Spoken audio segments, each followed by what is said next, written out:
Du coup, on n'a pas de conflit d'intérêt sur le sujet. On va essayer de respecter la trame, la réhydratation, qu'est-ce que c'est? On va essayer de la définir. L'organisation, très pratique de mon sens.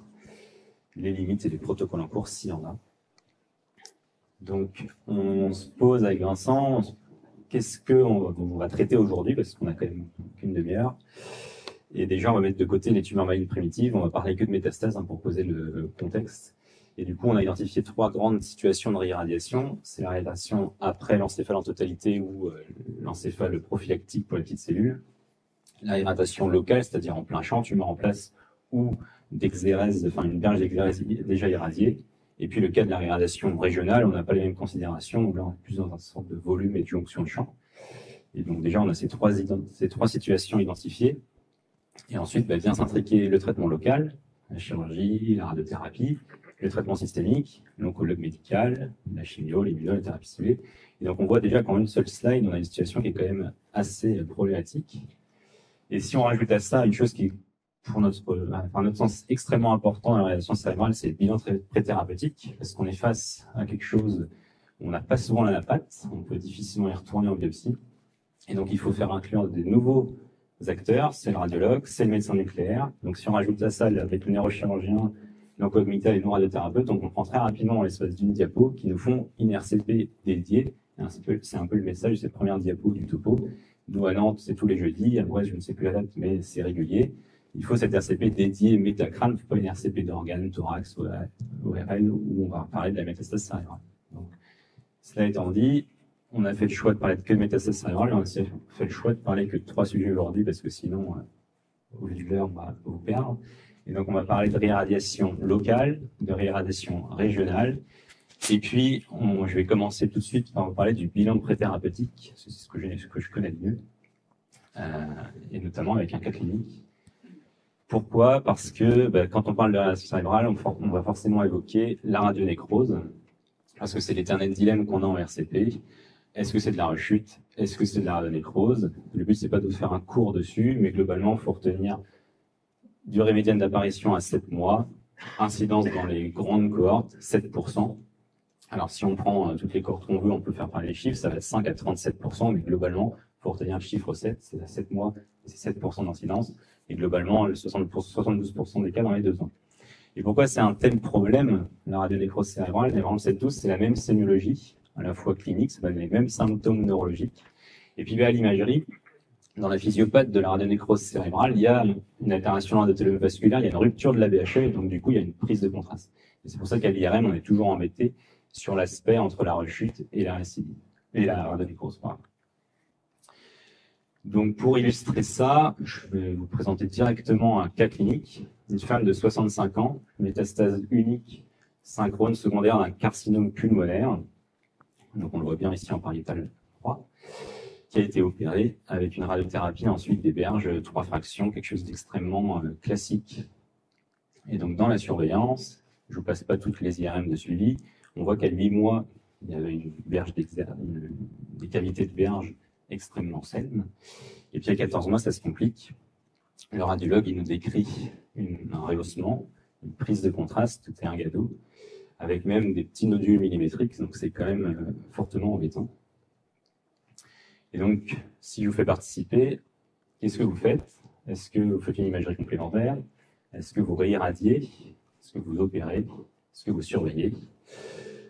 Alors, je ne vais pas vous faire lever le bras tout de suite, parce que globalement, je vous ai montré qu'une seule coupe d'IRM. Donc, à mon avis, la proposition A va tous vous aller. On va essayer de faire un petit peu plus en termes d'imagerie. Et donc, je vais tout de suite enfoncer une porte ouverte avec ma diapo suivante. Il faut absolument, quand on parle de radionécrose et de rechute locale, vous faire une séquence de perfusion. Je ne vais pas vous faire un topo sur toutes les séquences IRM qui existent dans le cadre de la distinction radionécrose et rechute. Il y en a beaucoup, il y a des choses novatrices. Mais aujourd'hui, on ne peut pas prendre une décision de réirradiation, en tout cas de retraitement d'une métastase irradiée où on a un doute, si c'est de la rechute ou de la radionécrose, sans avoir une bonne séquence de perfusion. Et donc, c'est ce qu'on a fait chez ce patient-là, logique. Pourquoi? Parce qu'en fait, pareil, je ne vous passe pas toutes les slides sur la littérature. Si on regarde la performance diagnostique d'un T1 GADO, enfin d'une IRM classique injectée, un T1, T2, il y a le mismatch T1, T2, il y a plein de critères, sont nettement inférieurs aux performances diagnostiques de la séquence perfusion. J'ai fait exprès de mettre des chiffres extrêmement satisfaisants avec une sensibilité de 100% et une spécificité de 95% dans cette série-là, mais c'est pour vous montrer que quand même globalement c'est satisfaisant, même si vous vous doutez que c'est faux. On n'a pas du tout ces chiffres-là en pratique clinique, mais c'est quand même bien meilleur qu'un T1 seul, un gâteau. Et donc ça me permet quand même de parler un peu des limites de la perfusion. C'est que je vous ai dit qu'il y avait une rupture de la barrière dans la radionécrose également, donc il y a certaines radionécroses qui font de la néoangénèse, et donc on voit ces faux positifs-là avec la spécificité à 95%. Et puis après, les radiologues, ils en parleront mieux que moi, mais la perfusion n'est pas toujours techniquement faisable. Donc comment est-ce qu'on peut faire mieux? Et donc là, le but, c'est du pratique. Et donc, qu'est-ce nous, on peut proposer à Nantes dans ces situations un petit peu compliquées? Eh bien, on a une machine qui s'appelle la TEP-IRM. Et donc, on fait de la TEP-IRM multiparamétrique, l'auditif FDG séquentiel, c'est un grand mot. Mais globalement, c'est extrêmement simple et c'est pourtant très utile. Globalement, le rationnel, c'est sur du FDG très classique. C'est faire une acquisition dynamique entre une acquisition précoce et une acquisition tardive. Et donc là, très rapidement sur la photo, on voit la métastase, acquisition précoce figure B, acquisition tardive figure C. Dans la métastase, il y a de la rétention du traceur, qu'il n'y a pas dans la radionécrose où il y a un washout. Et donc on voit visuellement très facilement cette distinction entre rechute et radionécrose. Et c'est ce qu'on observe chez notre patient. Vous vous souvenez de du petit rehaussement ici à 14 mois, à partie antérieure de la qualité. Si on regarde sa séquence perfusion, je vais la montrer, je pense pas qu'il pointe. Oui. Si on regarde en perfusion, on a de la néogénèse dans la partie antérieure, et ça tombe bien parce que si on regarde à la séquence tardive, dans la rétention du FDG, ça correspond à la prise de contraste que je vous ai montré et à la séquence perfusion. Et donc l'avantage qu'on a nous avec la TPMR, c'est qu'on fait ces trois modalités en même temps et c'est extrêmement précis de détecter notre nodule de récidive potentielle au sein, par exemple, d'une grande plage de radionécrose. Et donc, en qualitatif, et on peut aussi faire du quantitatif, comme le fameux RCBV en perfusion IRM. Vous savez, ce calcul qu'on a pour faire le ratio entre la perfusion et entre la genèse de la lésion versus le bruit de fond contralatéral. On peut aussi faire un indice de rétention sur la séquence précoce et tardive, c'est-à-dire qu'on va calculer un rapport signal de lésion par rapport au bruit contralatéral, qu'on va comparer au rapport à l'acquisition précoce. Ça donne un indice de rétention, plus il est élevé, plus il y a risque de rechute. Et dans la littérature, on retient un seuil à 0,19. D'accord? Donc ça, c'est intéressant en pratique clinique. Donc c'est un peu l'expérience en test qu'on a. Alors, je vous ai dit que je n'allais pas vous parler de toutes les séquences IRM, je vais faire juste un petit focus sur la médecine nucléaire, parce que c'est une question qui revient souvent, la DOPA, la FET, la méthionine, la FDG, il y a énormément de traceurs disponibles dans ces indications-là. Globalement, là où la DOPA, la FET, tout ça, ça peut avoir un intérêt dans les tumeurs cérébrales primitives, on constate quand même avec cette revue de la littérature que le FDG, qui est quand même un examen très facile et peu cher, on a exactement les mêmes performances diagnostiques, voire même une tendance pour faire un petit peu mieux grâce à cette acquisition dynamique et ce washout du FDG dans la radionécrose. Donc du coup, pas besoin d'aller chercher trop loin dans les traceurs. Donc maintenant que je vous ai montré ça, il y a de la perfusion, il y a du coup un washout du FDG, il y a notre fameux indice retentionnel qui est positif. Qu'est-ce que vous proposez aux patients? Est-ce qu'il y en a qui ont encore d'autres idées d'imagerie, encore d'autres? Est-ce que vous réalisez, est-ce que vous opérez, est-ce que vous surveillez? Donc là, je vais vous faire un voter. Qui vote pour la A? À bras levés. Okay. Qui vote pour la B? Qui vote pour la C? Qui vote pour la D? Très bien. Donc nous aussi, on l'a opéré. J'aurais pu vous donner un indice un petit peu complémentaire, c'est qu'il a été extrêmement symptomatique, il s'est pas une très grosse lésion. Donc on l'a opéré, et donc c'est une radionécrose. Alors que je vous ai montré de la néoangiogenèse et une magnifique prise du traceur avec une rétention efficiente tardive. En fait, je vous ai pas tout dit parce que j'ai pas montré des erreurs de très bonne qualité. En fait, la perfusion que je vous ai montrée, elle a été faite 1 ou 2 mois avant la TPMR et le calcul du RCBV n'avait pas été fait, donc c'était une petite néoangiogenèse, donc c'était pas vraiment satisfaisant. Il aurait fallu pousser un petit peu plus le radiologue entre guillemets dans ses retranchements, mais calculer ses cut-offs précisément. Et puis en fait, j'ai fait une bourde tout à l'heure, mais il n'y a pas eu d'indice de heartbeat calculé.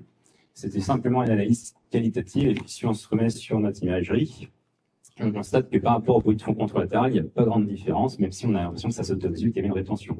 Or, a posteriori, en calculant l'indice de Herky, il était négatif, et donc c'était plutôt en faveur d'une radionécrose. Pourquoi je dis ça? C'est que globalement, la perfusion, ça marche bien, le TEP FDG, ça marche bien, mais il faut pousser le radiologue et le médecin nucléaire pour qu'ils fassent un examen de très bonne qualité. Voilà. Donc, j'ai pas la du bilan très thérapeutique en termes de ce qu'on faisait à Nantes, et puis je vais laisser Vincent enchaîner sur la clinique. Merci. Alors maintenant que vous avez décidé effectivement de le réirradier après validation RCP dédié, nous c'est tous les vendredis, enfin un vendredi sur deux à Brest, on n'a pas vraiment la même activité qu'à Nantes.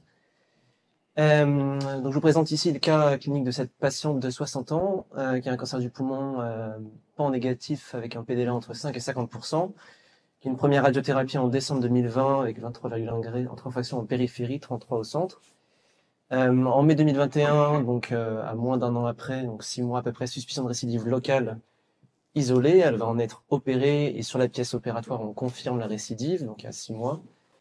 Et en décembre 2021, suspicion de seconde récidive locale, donc on est environ 6 mois de la chirurgie de la première récidive, à nouveau récidive locale, isolée, et là, à nouveau reprise en charge chirurgicale et adressée pour une radiothérapie post-opératoire. Donc là, ici, vous avez la stéréotaxique telle qu'elle a été faite initialement, et là, l'IRM suite à la deuxième exérèse chirurgicale. Question d'emblée, est-ce que parmi vous, certains auraient proposé une radiothérapie post-opératoire dès la première récidive opérée? Est-ce que parmi vous, comme nous, ça a pu être fait à Brest, nous propose la radiothérapie comme au moment de la seconde récidive opérée? Si radiothérapie post-opératoire, est-ce que vous êtes plutôt à proposer un encéphaline toto ou plutôt à nouveau une stéréotaxie ou une radiochirurgie?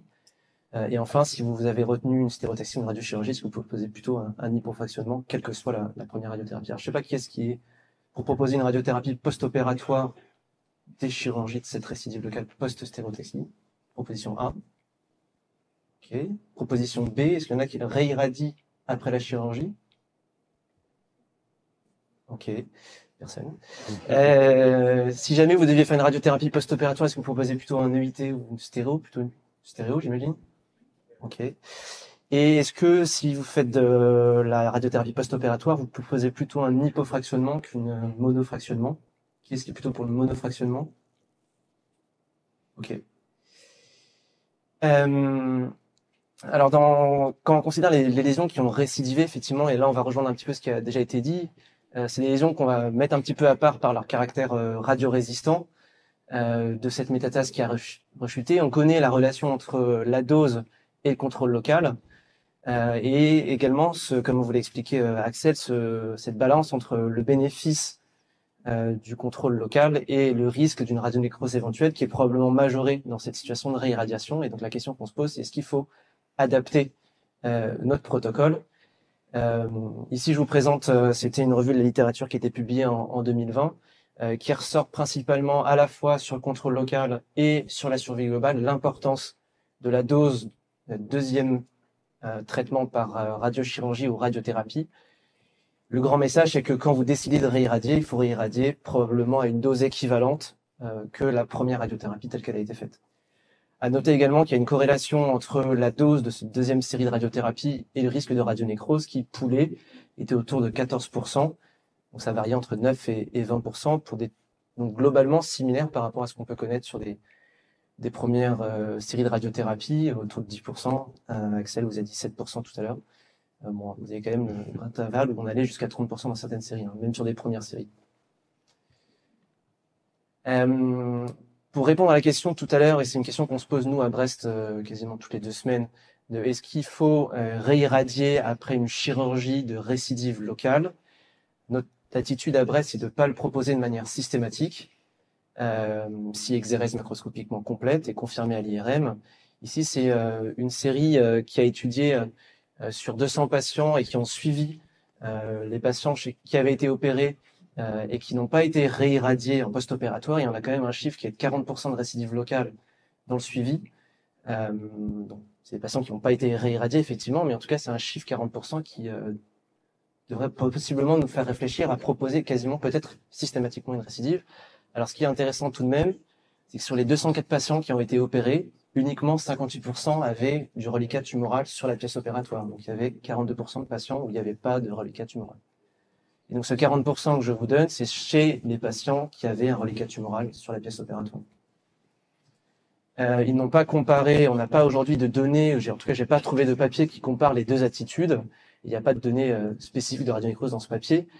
Il y a un deuxième papier que j'ai trouvé où on a une cohorte de 15 patients, c'est rétrospective, mais eux, ils ont réirradié systématiquement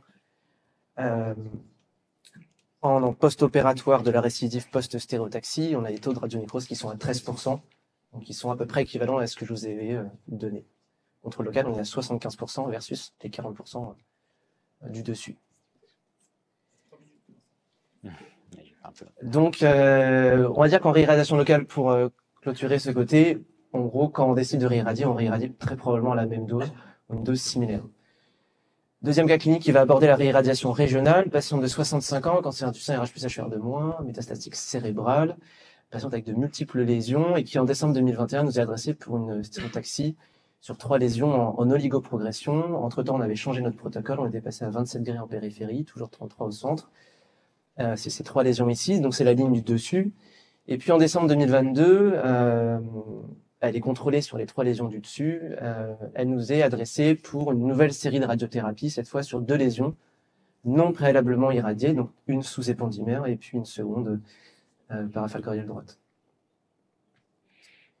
Chez cette patiente, est-ce que vous proposez une stéréotaxie, donc SCRS SRT2, c'est ce que j'appelle pour le deuxième traitement, selon le même protocole que la première, ou est-ce que vous décidez de faire un traitement peut-être plus hypofractionné, en 5 fractions peut-être, ou alors est-ce que vous lui proposez un EUT?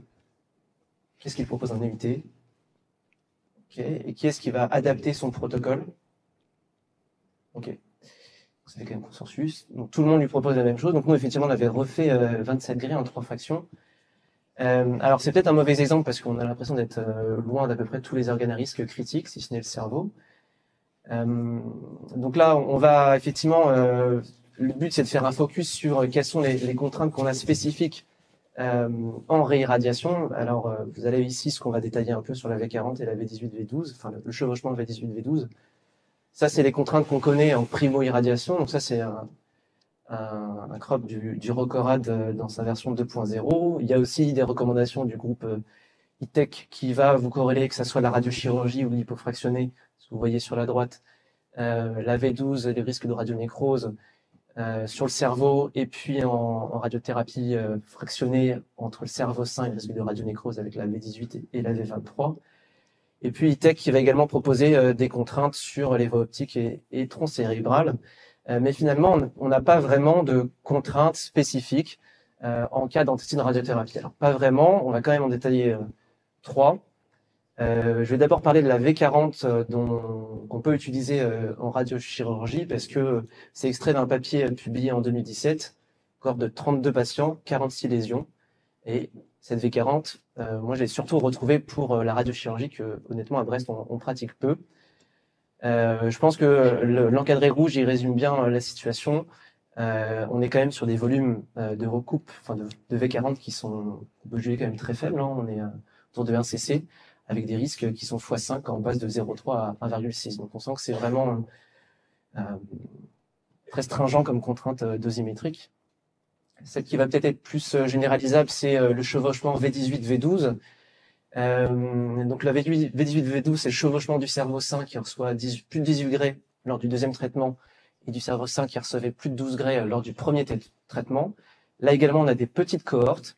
Mais ça a l'avantage d'avoir été validé sur une série strasbourgeoise, c'est les données que vous avez en bas, où on retrouve des cut-offs autour de 8 à 10 cc. Et ça, c'est quelque chose qui peut être relativement utilisable en pratique courante.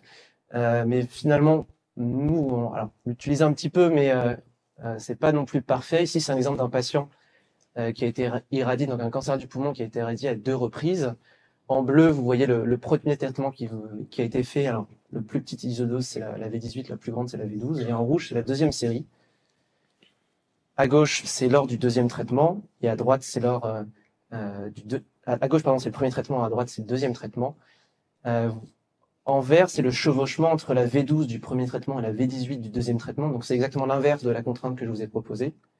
On avait un petit chevauchement, et en revanche, on n'avait aucun chevauchement entre la V18 du deuxième traitement et la V12 du deuxième traitement. Et pourtant, il a développé une radionécrose symptomatique rapidement après la deuxième radiothérapie, qui a répondu sous Avastin. Donc c'est vrai que ces contraintes ne prennent pas en compte le volume initial, l'intervalle libre, le traitement concomitant, et donc c'est tout ce qui a été dit sur la journée, effectivement, on a besoin de cohortes probablement prospectives pour y répondre. Et ça, c'est quelque chose qui a été présenté ce matin quasiment en introduction, où on va pousser plus loin. C'est publié en 2021 dans le CTRO. Là, on a des données de monofractionnés, d'hypofractionnés, mais également de normofractionnés, de la métastase du glioblastome et des gliomes, où ils sont allés quand même beaucoup plus loin, peut-être possiblement plus loin dans les équivalents, et avec des risques de toxicité qui sont faibles, parce qu'on est à moins de 3% de grade 3-4 en aigu. On a pu vous faire un petit panel un petit peu des traitements locaux. Alors, je vois que là, on a dépassé le temps, donc traitement systémique, il faut y penser. Il y en a de plus en plus. Il y en a qui sont probablement extrêmement intéressants, notamment sur leur contrôle local. Dans des situations, comme l'a dit Axel, on a des doutes diagnostiques, des traitements qui sont associés à un possiblement doublement du risque de radionécrose. Il faut y penser. Je pense que la radionécrose ne peut être proposée, enfin la réirradiation ne peut être proposée que chez les patients qui sont contrôlés en extracérébral. Mais en tout cas, c'est vraiment une solution auquel il faut absolument penser et évaluer en RCP, et la RCP dédiée doit incorporer les oncologues médicaux. De toute façon, c'est un peu passé parce que c'est pour conclure. Mais globalement, l'imageur n'est pas notre pathologie. S'il n'y a pas de recours spécifique en cas d'incident de thérapie, on voit bien qu'il y a plein de questions, notamment en RCP, ce qu'il faut opérer, ce qu'il faut irradier, ce qu'il faut irradier, ce qu'il faut faire un traitement systémique, on n'a pas la réponse aujourd'hui. Et puis, quelle information donne nos patients sur un risque théorique majoré de radionécrose, et puis parfois aussi sur le risque des irradier, quelque chose dont on n'a pas la preuve histologique. Donc, je passe rapidement, parce que ça, c'est plus intéressant. Les protocoles en cours, localement, il n'y en a aucun, on peut chercher plus loin. Un petit focus sur la nécrose, vous constatez que ça m'intéresse. Et notamment avec le PHRC Bradit, docteur Olivier ici présent.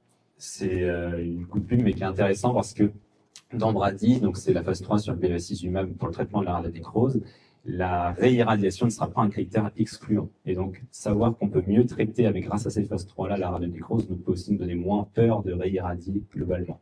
Et après, le but, ça c'est un peu hypothétique, c'est de faire des cohortes pré-thérapeutiques, post-thérapeutiques avec les données de virale, de dosimétrie, etc. pour mieux prédire les risques pour les patients. Et puis, je ne vais pas parler des protocoles de réalisation pour plein de temps parce que c'est des niches. Merci. Donc, deuxième conclusion. Donc, on enfonce encore. Il faut toujours éliminer les radionécroses. Je pense que l'exemple d'Axel est assez criant et qui nécessite une approche multidisciplinaire et globale. Toujours discuter la reprise chirurgicale et les risques bien sûr inhérents de celle-ci. Les protocoles, ils sont souvent selon les habitudes et les centres, et je pense qu'il faut adopter des protocoles sur lesquels on est confortable et on maîtrise les contraintes. Quelques contraintes supplémentaires, donc on utilise beaucoup nous les contraintes de primo-irradiation auxquelles on va ajouter selon les fractionnements la V18, V12 ou la V40. Et puis bien sûr la place des traitements systémiques et la balance bénéfice-risque, traitement local versus traitement systémique, et la nécessité de reporting et d'un suivi de ces patients probablement de manière particulière, puisqu'effectivement ils évolueront possiblement de manière différentielle. Merci pour votre attention.